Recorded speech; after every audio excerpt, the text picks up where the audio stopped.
welcome everyone. You can see you all we're just getting people joining us in the room. I'll just give it a little bit of time for folk to get connected. Feel free to put your cameras on. It'll be nice to have your cameras on, and we will have some breakout groups. So it's always nice to see your faces there. Hi there, everyone.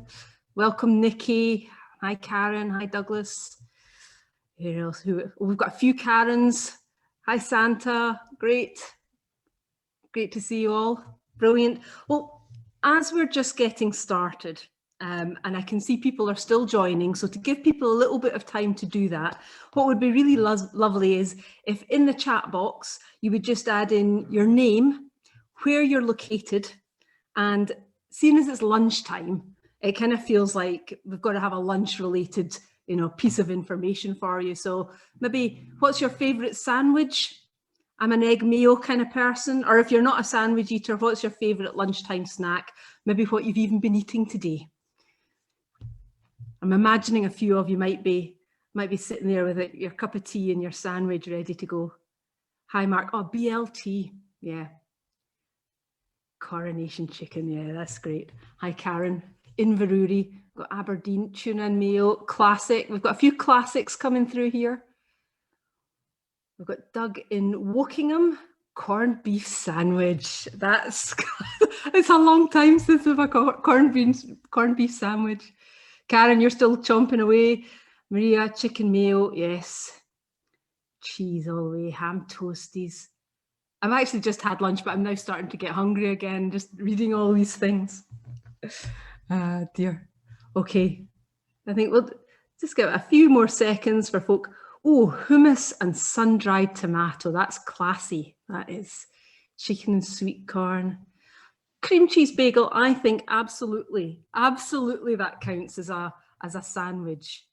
I mean, this is a creativity and idea generation workshop. Of course, you can think outside the box here. Salami, cheese omelette and salad. Oh, katsu rice noodles, love it, love it.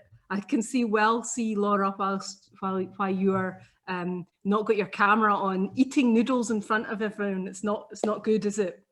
All right, well, brilliant to have you all here. Remember, when you're writing in the chat box, and I think you've all got it, you're all writing to everyone so that everyone can see your comments in your chat.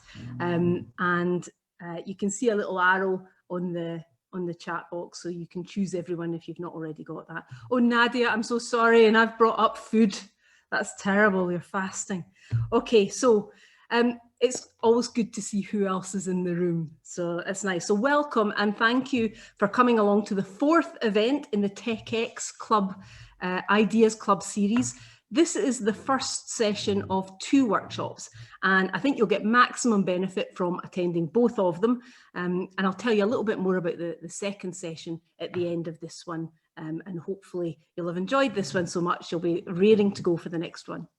So I'm Alison Gray. I run a company called Skillfluence, and we work with researchers, with scientists and with tech specialists, and we provide training in commercialization, entrepreneurship and innovation. And I'm going to be facilitating today and next month, and I'm hoping that from this session you'll gain some inspiration for generating fresh ideas, you'll meet some new people, and hopefully just embrace the fun, slightly chaotic nature of online interactive workshops with lots of people in them.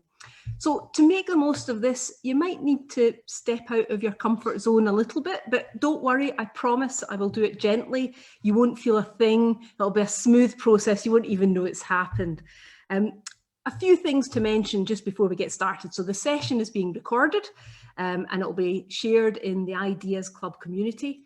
It's going to be interactive and participative.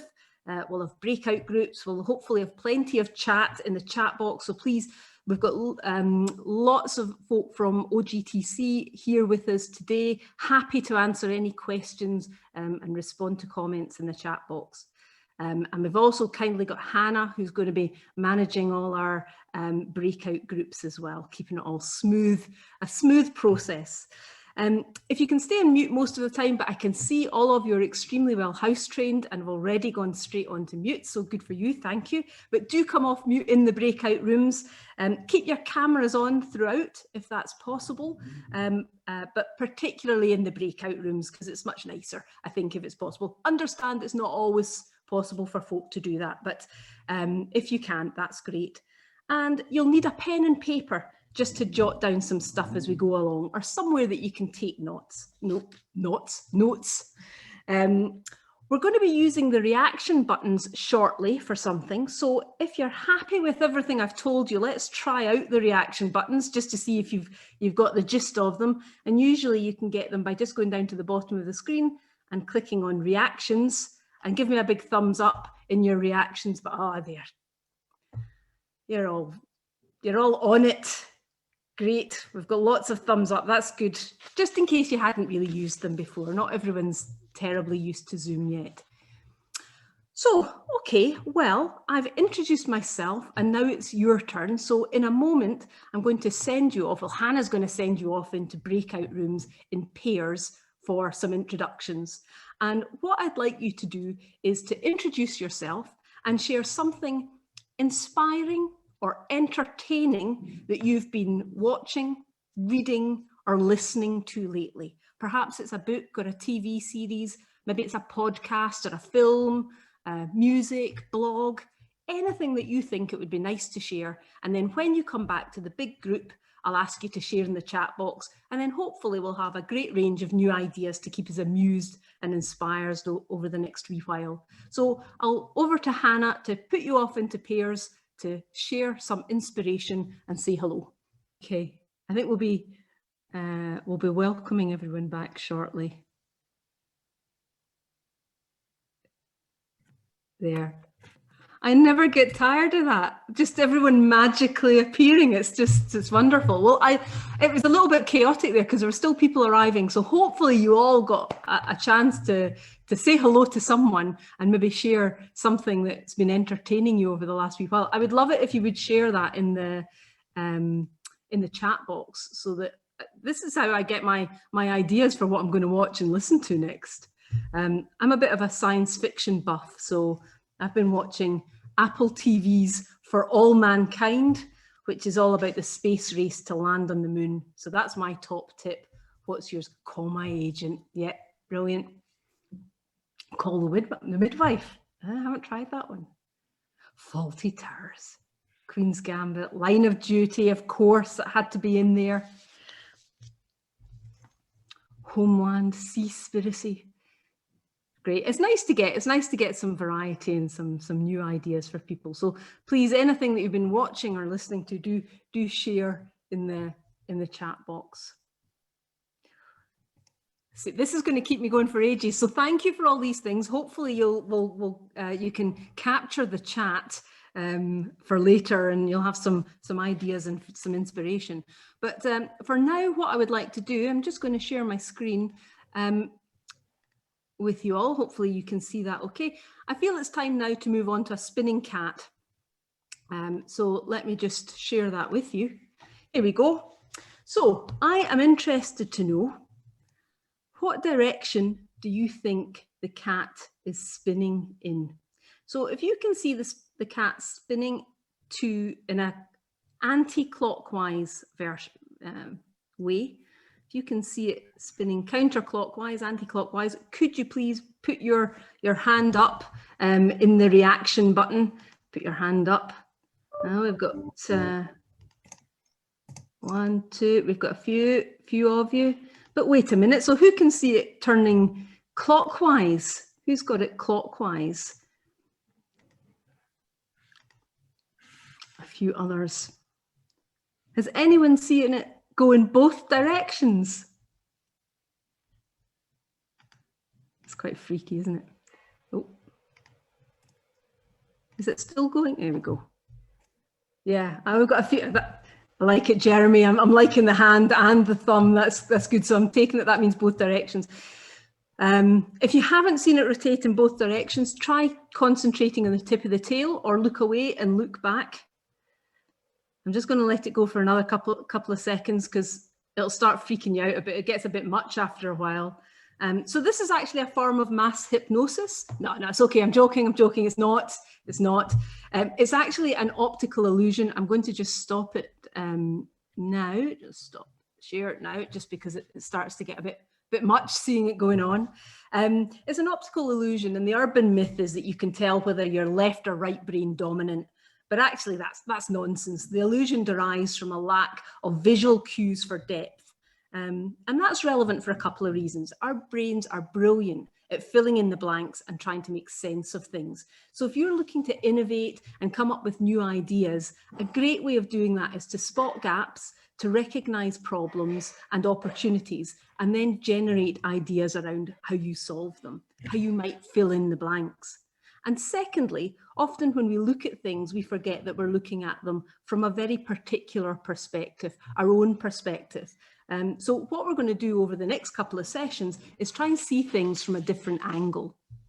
So let me just introduce you to a basic model of innovation. It's a reasonably well accepted approach to innovation, and it's a funnel. So at the wide end, you've got create lots of ideas, partial ideas, complete ideas, technologies, business models, processes, and so on. It's the start of the funnel, and the goal is a large volume of high quality ideas to put into the system.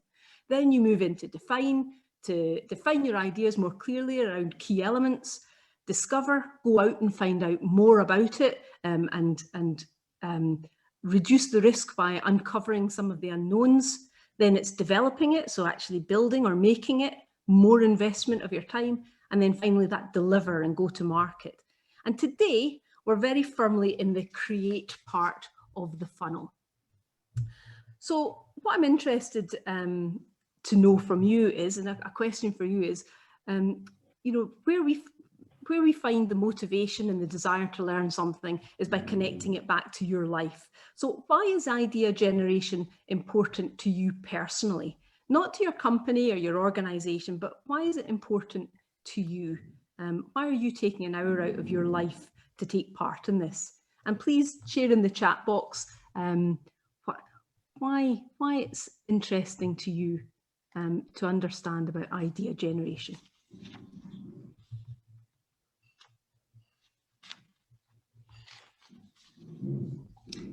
Yeah, great. Thanks, Theo. So problem solving, Karen, keep the brain active. I like that. That's really good. Problem solving, finding new ways, ideas leading to opportunities. How can it not be interesting? There's no sales pitch for you, Luca. You're totally bought in. Love it. I love the process of creation. That's great. Creating new ideas is fun. Absolutely. All these things. That's really brilliant to hear. So keep that in mind, as that's going to be the driving force for you investing your time in this. It's your why, basically. So in the create stage, the idea or the goal is to create a high volume of ideas. And Nobel Prize winner Linus Pauling says the best way to have a good idea is to have a lot of ideas.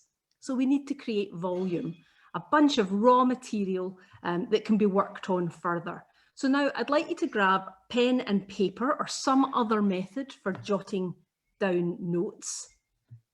Didn't realize you were going to be made to work here, did you? Okay, so something to jot down some notes on. What I want you to do is imagine that you're working for a company that makes playground equipment. And the objective is to create ideas for new playground equipment. And you may say, well, Alison, that seems awful childish. That isn't a serious project. Why are we doing playground equipment for this exercise? We're doing serious work here. We need serious products and services. Well, there's two reasons we're doing this. One, everyone can understand playground equipment, and I want you to focus on the process rather than the thing. And this process can be applied to real, very challenging, very technical things. And the other part that's really exciting is think about all the science behind playground equipment, all the different types of materials that can be used, different types of behavioural science, technology, how kids interact, what about safety issues, and how about issues about keeping things clean. So what's really cool about innovation is that even something so apparently simple as playground equipment is ripe for innovation of all sorts. So that's what we're going to do now, is work on inventing new ideas for playground equipment. So first of all, we're going to try the traditional method for coming up with ideas. So I'm going to ask you to create ideas for playground equipment starting right now. So using your pen, start jotting down ideas for brainstorming around playground equipment, and as many as you can, as quick as you can. I'm going to give you about 40 seconds for this. Ready, steady, go. Just start writing them down. Just ignore me talking to you. Just keep going. They need to be new ideas, remember, big ideas, things we can make money from. Keep writing as many as you can. Think big. Think about something that might be commercially viable, but won't cost too much to implement. And of course, you know, we don't like too much risk either. So keep thinking, jotting down those ideas, as many as you can, quick as you can. If you run out of space on your little bit of paper, turn over, keep going. I'm going to give you about 5 seconds more, and then I'll ask you to stop, and I'm going to get you to stop now. So 3, 2, 1, stop. Put your pens down. Okay, so I know I was painful there to you because I just like talked over you, didn't I, as you're writing it down. How was that? How many did people get? How many ideas? Count them up and share in the chat box. Douglas, 3, great. 2 from Luca, 1 from Maria, 2, yep, couple of ideas, great, couple of ideas, 3 ideas. Karen, nice one, 6, good for you. It's tough, yep. Jeremy, 5, fantastic. Okay, so we've got quite a nice range there, but sort of lowish numbers, but to be honest, you know, you're kind of thinking to yourself, well, that was really unfair because why did you do it that way? That was really mean. You talked all the way through. We didn't have enough time. We had all these ridiculous constraints you kept throwing at us. I had a blank bit of paper. But that's the way it is, isn't it? I mean, how many times have you tried to come up with ideas? So you grab a blank bit of paper and you try to come up amongst all the noise that's going on in your life and all the constraints that you feel around you. It's the reality of it, and it is hard. There's always distractions and not enough time. So I'm going to show you a better way today. I'm going to show you an idea generation formula. So let me just share my screen with you so that you can see the idea generation formula. And this is a process and things that we can do that let us stack the deck in our favor to create more ideas. And it was developed by innovation guru Doug Hall at the Eureka Ranch, and I'm using a simplified version here today. It's been developed over thousands of brainstorming sessions and measuring what works and doesn't work. And the key formula is, as you see it here, I equals S raised to D minimized by F. Now, if there's any maths folks out there, you might be getting a bit twitchy with that equal sign. So don't worry about it. It's more of an approximation, but the principle works. So I'm interested, what do you think are the variables, assuming I is lots of ideas? What does S stand for? What do you think S stands for?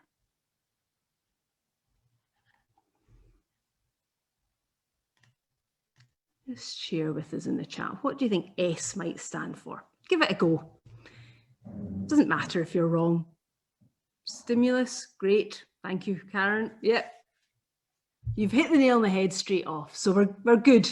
We're good. Slide. Yeah, okay, yeah. I'm always interested to see what people think it might be, because quite often it is lots of silliness. Yes. Well, do you know, there is something, Luca, about playfulness, isn't there? Specification. Great. So it's interesting that the different things that it might be. So what about the D? What do we think the D might stand for?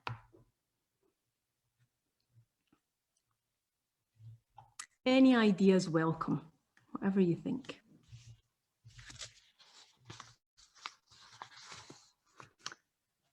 Define, great. Draw, demand, direction. Yeah, some really good ideas here. Demand, determination. Oh, I like that, Sandra, that's nice. Delivery from Laura. Yeah, some good ones. Great here. The down low. I wish it was that. I wish it was dimension, diversity. Liz, you've hit it. Fantastic. And what about F? What do you think the F stands for?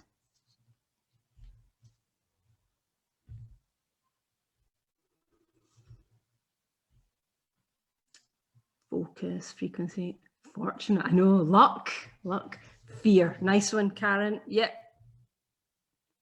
Fun, should be fun, shouldn't it? Freedom. Okay, so some really nice ideas, and between you all, you hit it. So we've got ideas are stimulus to the power of diversity of thinking, but divided out by fear. So if you want lots of good ideas, you want more stimulus, more diversity of thinking, and to minimize fear. Now that's easy to say, but harder to do. So let's explore these concepts a little bit more. So first of all, how does stimulus work? So it works in your brain more like a computer than a library. So in a library, you're extracting information, taking out books. With a computer, you're actually feeding things into it and the information is processed. And so when it comes to creating ideas and solutions, our brains work a bit more like computers than libraries. We feed it with information, with stimulus, and the brain makes associations and connections leading to the creation of ideas and possible solutions. So if we provide stimulus, then it gives us new ways of looking at things and can create sparks. And just to give you an idea, there's 4 key categories where you can explore in depth. So if you're thinking, where do I go and look for this stimulus? These are some of the places where you can go and look. Technology, using technology to spark ideas. Market, looking at others, competitors, existing products to get inspiration. Insights, using things like customer habits, behaviors and preferences and opinions to spark ideas. And then the future, looking at thought leaders to predict the future. Where will we be in 5 years, 20 years, 50 years time? And for all these categories, it can be as simple as conversations with people, online forums, listening to customer problems, research, and all of that's valid and can be used to spark new ideas. So a key idea really is when you need ideas, don't sit down with a blank piece of paper, go out there and feed your brain with stimulus. So stimulus is about gathering more information and trying to see things from different perspectives. So we're going to do a quick activity that's designed to help you think differently with the aim of increasing your creativity. And this is something that is super relevant right now. So routine. I mean, I'm feeling it. I've had a lot of routine over the last few months. Routine can really stifle creativity. New environments, new people, thought patterns can help you find new perspectives and jog your mind into creativity. So I'm going to challenge you to ditch the routine. And this is an activity you'll do in pairs. So I'm going to give you 3 topics to choose from. So each of you can choose 1, food and eating, 2, entertainment and social, or 3, exercise and activities. So please jot in the chat box which one you want to choose. Do you want food and eating, number 1, entertainment and social, number 2, or number 3, exercise and activities? Which do you want to choose for yourself to ditch the routine? Excellent. So now that you've chosen your topic, then let's put you off into pairs, and I want you to take it in turns to share a little bit of your usual routine around the topic you've chosen. And I'll give you a couple of minutes each for this, so we'll have about 5 minutes in total. The other person's got to listen carefully and then come up with something and give you a suggestion for how you can do something or one thing differently. And they'll challenge you to make that change just for one day. So do that for each other. Try something new that might push you a little bit, but not too much. Be kind to each other out of your comfort zone. So, okay, the kind of things you might want to suggest could be around when you do something, how you do it, where you do it, how long you do it for, who you do it with, all those kind of things. So 2.5 minutes each. We'll send you off into your pairs now. Off you go. Please put in the chat box what you have been challenged to change. We had a lot of discussion around chocolate whilst you were gone. There was quite a lot of discussion around chocolate and how we could wean ourselves off that. So what have you been challenged to change? And do have a think about this. There's a lot of, sometimes just standing up rather than sitting down can be, like give you a different perspective. It changes your energy levels. Ooh, get out on your bike. Oh, that's great. Oh, increase chocolate consumption. Not be the last one finishing in gym class. Love it. Yeah, that's a good one. It's actually just not to be sitting at your desk all day. Get up and move around. Start cooking again. That's a really nice one. That's nice. Eat outside, whatever the weather. That'd be try out body bands. Oh, look, this is great. You've got lots of exciting ones. Fantastic. Skipping rope every 1.5 hours to get up from the desk. That's great, Daniel. Great. When I first read that, I was just like glanced at it. I was like, to skip for an hour and a half? What?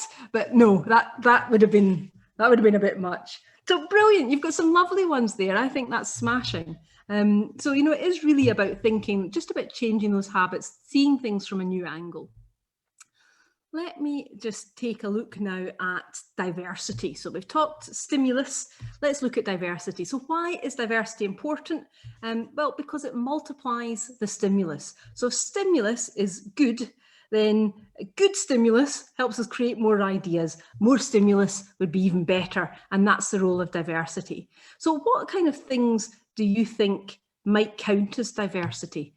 Please just jot into the chat box, what do you think might count as diversity? And I love that Nadia, is the tail end of the last one has got diversity and diverse ways of doing the same exercise. So that's nice. That leads us beautifully in. Yes, diverse experience, breadth of experience, absolutely. I love that we're getting a mix between the two things going on, swapping fork and knife hands. That's a great idea, I love it. Social background, absolutely different ways of thinking, different ways of looking at things, different opinions, cultural references, absolutely. Life experience, jobs, education, people working in different departments can be diversity enough sometimes. Different disciplines, different sectors, technical knowledge, what you've read, seen, done, yep, age, background, all these things. So when you're doing idea generation, why not bring in people from different areas of expertise or experience? And I just want to share a quick example, just with you. There we go. So let's say we have a stimulus, which is fish. If we've got no diversity, when we see the fish, we end up with all the same response because we all think fishing boat. That's all that's on our mind. We've got no diversity there. It's relatively limiting in the types of ideas that are going to be generated. It's going to take us in no new directions. Now, let's say I show you the same piece of stimulus again. There we go, we've got a fish. So when we've got lots of different perspectives to come at, then we'll hear different responses to the stimulus. So yes, one person might see a fishing boat, but another one will be thinking about fish and chips. Someone else will maybe be thinking about omega-3 fatty acids or the Little Mermaid, or maybe is reminded of summers with their dad. So diversity can bring in a whole range of new ideas. So the key principle here is when you need more and better ideas, inject more diversity. And diversity can be hard. It can lead to conflict and disagreement. So you've got to be willing to work through it in a productive way. So I thought it might be kind of nice to have a look at diversity of thinking. Seemed quite a nice, easy, quick one that we could do here today. So there's loads of different tools out there to measure and assess people's thinking styles. Here is a super simplified tool that will give a quick indicator as to whether you're more analytical, logical, verbal, or creative, emotional, visual. And what's your dominant preference.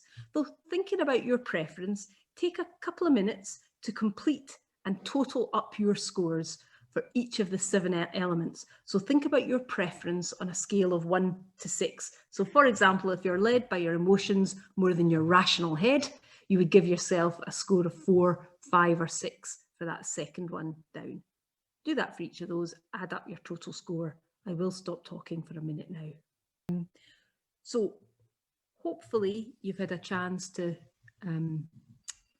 pick a number for each of those and add them up. Now, I think you can tell this is not a precise science. Okay, this is a bit of a pop quiz kind of thing. But who here has got a score of less than 17?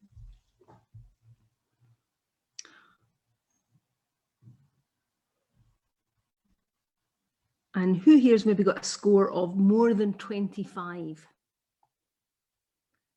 Feel free, in fact, if you're happy to, you could share in the chat box your score, just as that's probably an easier way of doing it. And maybe who's got a score between 17 and 25? I'm going to stop, I'm going to move on from this one so that you can, oh yeah, so we've got quite a range, 18 through to 32.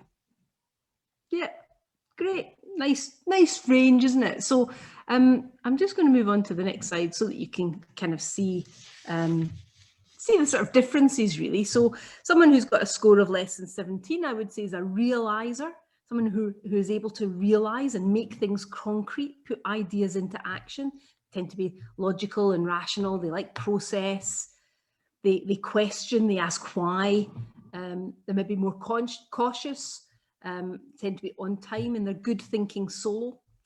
Whereas an energizer, someone with a score might be higher than 25, might be more emotional and visionary. They might think best when speaking or in conversation. Maybe not so good at being on time, a bit messier.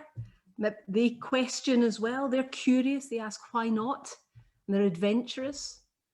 And these, of course, are slight generalizations, but I think it maybe highlights the differences that you find in people.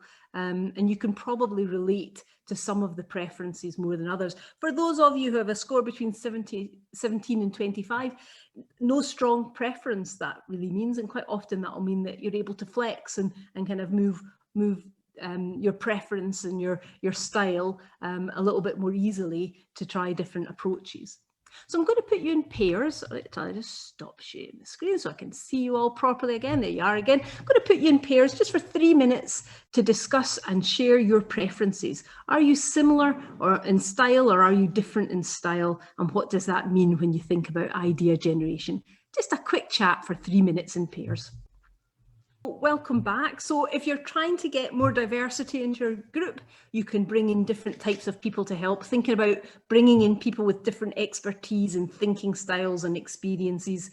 Good comment from Daniel there, asking the question, is visionary the opposite of logical? Can't you be both? Yeah, I guess you can. I mean, you know, I don't want to be prescriptive about it. I know I'm kind of like trying to separate things out. And I think there is value in understanding that people do have different styles, but yeah, I wouldn't want to say you can't be one thing and another. Of course, you know, people are diverse within themselves as well. And when we were talking, whilst you guys were all in your breakout groups, we were saying, you know, we change. You know, sometimes maybe after that bar of chocolate, we've got a spike of, you know, more visionariness or more lethargy. Okay, so let's look at the element, the final element of the formula, which is fear. And fear kills creativity. You can have all kinds of stimulus, you can have great diversity, but if you've got a high fear environment, you won't get many ideas. It'll take away all the good work that you've done. In the chat box, it would be great if you would share, what does fear look like in a work environment to you? Or when it comes to idea generation, what are we fearful of? Yeah, Andrew, absolutely. Failures. People don't want to be seen as you know, not being a failure, not being taken seriously. Absolutely, Douglas. Egos, for sure. Judgment, absolutely. Value, yeah. Losing our job, absolutely. And that is the worst end of it. Yeah, having to implement them, yeah. Imposter syndrome, will people actually buy into, you know, who am I to come up with this idea? Wasteful confidence, absolutely. And it's that kind of looking stupid or being laughed at or, you know, being wrong. What will people say? The unknown. I can see that you guys have felt it, you know, and I don't know. I mean, sometimes you can really feel the fear in a room, you know, just that feeling of things being a bit on edge that you just don't want to. You're not going to put yourself out there and say an idea that you're kind of not confident is going to be well received. And those kind of high levels of distrust where people are hoarding information or where people are afraid of looking stupid, those are the extremes, and that is where people start looking for new jobs, and these are the environments where high fear lives. So how do we minimize fear? Well, we need to address it head on. When we do brainstorming sessions, we measure fear by asking the following question, and the one main question that we would think about when asking and doing innovation sessions and brainstorming sessions to measure the fear in the room is, how willing are you to say the ideas that come to your mind? You know, and how much of a filter are you having to have? And the groups that had the higher score in the sense of more willing to say the ideas that came to their mind when they actually create more ideas. And it was a great indicator of the level of fear in the room. So the more willing you are to say those ideas, the less fear that you feel you have. But fear is real and it's not helpful in the process. And some top tips for reducing fear. One of the best ones is to separate creation from evaluation. It's really difficult to create something and evaluate it at the same time. Create it first, come up with the idea first, and then go back and evaluate it. But there's lots of other things that you can do, you know, sometimes just setting aside a space or a time where it's okay, a safe zone for speaking freely or having fun. You know, I mean, like, hopefully in this environment today, you feel like, this is a safer place to just like say whatever comes into my head and come up with ideas. No one's going to judge me here. Trust. If you trust people, you're not afraid of people you trust. So laughter, fun, trust, speed. You know, go fast. When creating ideas, go fast. Don't overthink it.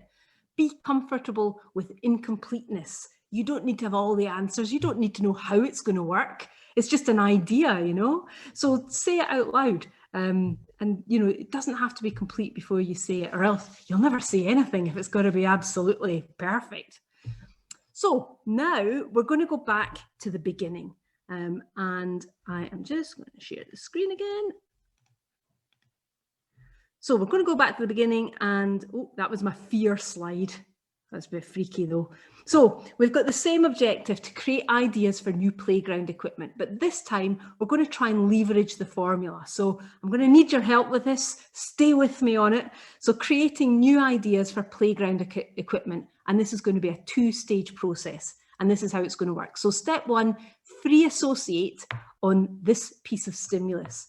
And what I mean by that is just flow of consciousness into the chat box. So this image that you see on the screen there, what's the first word that comes into your mind when you see that image?